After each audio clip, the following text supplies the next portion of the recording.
So, nandito po ako ngayon para sabihin sa inyo kung ano ang mga direktiba ng ating Pangulo na akin pong i-execute immediately sa mga susunod na araw. Unang-una po,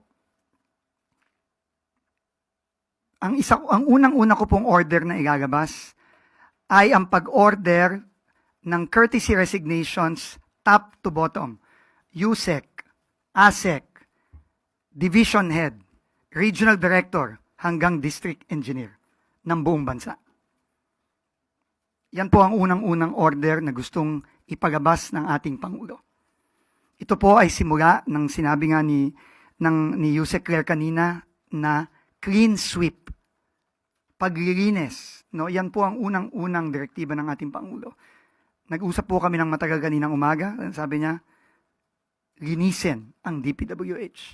At ito po ang simula.